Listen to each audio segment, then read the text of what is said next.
Hello दोस्तों आज की कहानी है बाबा नीम करोली की। बाबा नीम करोली महाराज के चमत्कार की अनसुनी कहानी, जिसे आपको भी एक बार जरूर पढ़ना चाहिए। उत्तराखंड में बाबा नीम करोली महाराज की कई कथाएं प्रचलित है।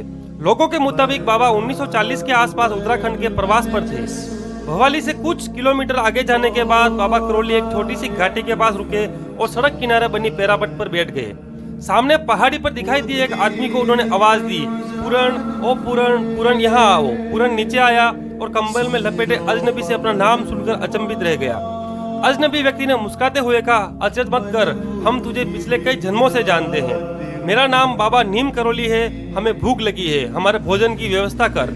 पूरण ने घर जाकर अपनी माँ से बताया कि नीचे पेरापट पर बाबा नीम करोली बैठे हैं और भोजन मांग रहे हैं। घर में दाल रोटी बनी थी, पूरण की माँ ने वही परोस दी। बाबा ने भोजन के बाद पूरण से गांव के 2-3 लोगों को बुलाकर लाने को कहा। बाबा ने उन सबको लेकर नदी के पार जंगल में गए और उनसे एक जगह खोदने को कहा। बाबा ने कहा, पत्थर को खोदो, यहाँ गुफा है, गुफा में धुनी है। अचरज में पड़े लोगों ने जब उस जगह को खोदा तो ऐसा लगा जैसे गुफा में धुनी अभी भी किसी ने लगाई हो। धुनी के पास चिमटा भी गड़ा था। पूरण और गांव वाले हैरान थे कि उन्हें यहाँ पूरा जीवन हो गया और किसी को इस गुफा के बारे में पता नहीं था। पत्थरों के नीचे गुफा, धुनी और चिमटा, हवन कुंड की जानकारी किसी साधारण व्यक्ति को तो हो नहीं सकती। कंबल में लपटे यह आदमी कोई आम इंसान नहीं है। लोग यही सोच रहे थे कि बाबा बोल पड़े कि हमारे पास कोई चमत्कार वमत्कार नहीं है, चलो अब यहाँ हनुमान बैठेगा। बाबा ने नदी से पानी मंगवाया और स्थान का शुद्धिकरण किया। साथ ही वहाँ कुटियानुमा एक जगह बना दी। कुछ दिन बाद बाबा ने पूरण को बताया कि यह सोमवारी बाबा की तपस्थली है, इसका पुनरुद्धार करना है।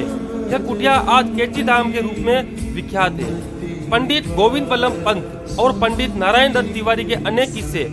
बाबा नीम करोली से जुड़े पंडित गोविंद बल्लभ पंत और पंडित नारायण दत्त तिवारी के अनेक किस्से हैं। इन दोनों परिवारों के लोग आज भी बाबा का आशीर्वाद लेने अक्सर कैची धाम हाजिरी लगाते हैं। क्योंकि आस्था, भक्ति और विश्वास निजी जीवन के अंग है, इसलिए इनमें से किसी के अनुभव अपने शब्दों में बताना उचित नहीं है। फिर भी एक छोटी सी घटना के बारे में ही जिक्र जरूरी है।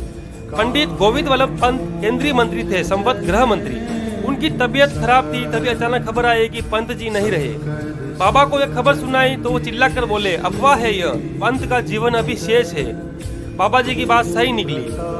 अनसुने किस्से। यूँ तो बाबा जी के बहुत से अनसुने किस्से हैं, यहाँ सिर्फ 2। पहला बांग्लादेश का। बाबा दिल्ली के बिरला मंदिर में बनी कुटिया में विश्राम कर रहे थे। उनके पास कुछ बांग्लादेशी मित्र के साथ बाबा के एक भक्त आए, जो बांग्लादेशी बहुत व्याकुल स्थिति में था। इससे पहले कि वो बांग्लादेशी बाबा को अपनी समस्या बताता, बाबा ने उससे कहा, तुम्हारा भाई दुश्मनों की कैद से जल्दी बाहर आएगा और वो देश का शहंशाह बनेगा। और इतना कहकर बाबा बोले, जाओ अब तुम्हें अपना समय भाई की अगवानी की तैयारियों में लगाना है। उस समय के हालात में उस शख्स को यह सब मुमकिन नहीं लग रहा था। ऐसा कैसे होगा, कब होगा, और तमाम तरह के सवाल थे उसके मन में।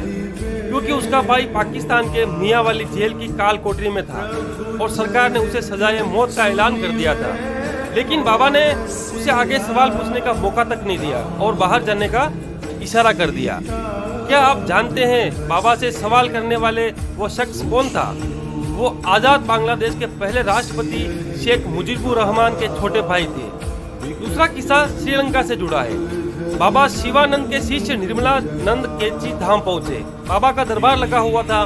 बाबा ने निर्मलानंद से पूछा, तुमने कैची जैसा कोई और स्थान देखा है? निर्मलानंद के मुंह से बेसकता निकला, श्रीलंका का कैंडी। कैची आश्रम की तरह वहाँ माणिक गंगा प्रवाहित होती है। बाबा ने फिर पूछा, क्यों निर्मलानंद, वहाँ नारियल के बड़े बड़े पेड़ हैं और माणिक गंगा में हाथी स्नान के लिए आते हैं? अवाक खड़े निर्मलानंद बोले, जी महाराज, जबकि बाबा नीम करोली महाराज उपलब्ध जानकारी के अनुसार कभी श्रीलंका नहीं गए थे। पूरण किसी भ्रम में न पड़ जाए, इसलिए बाबा ने अपने एक भक्त से कहकर कैची धाम में रोडवेज बसों का स्टॉप बनवाकर उसका केयर टेकर नियुक्त करवा दिया। बाबा चाहते थे कि उन्हें कोई भगवान न समझ ले। जो ज्यादा नजदीक आने या समझने की कोशिश करता, वो उसे तुरंत दूसरी ओर मोड़ देते थे। बाबा की लीलाओं का बाबा के भक्त उतना ही समझ पाए जितना उन्होंने समझाना चाहा। दोस्तों, बाबा नीम करोली बाबा हनुमान जी के बहुत बड़े भक्त थे और उनका बहुत बड़ा स्थान है उत्तराखंड में। दोस्तों, आज की जानकारी आपको कैसी लगी कमेंट जरूर करें और चैनल पर पहली बार आए हो तो चैनल को सब्सक्राइब जरूर करें। जय श्री बालाजी महाराज।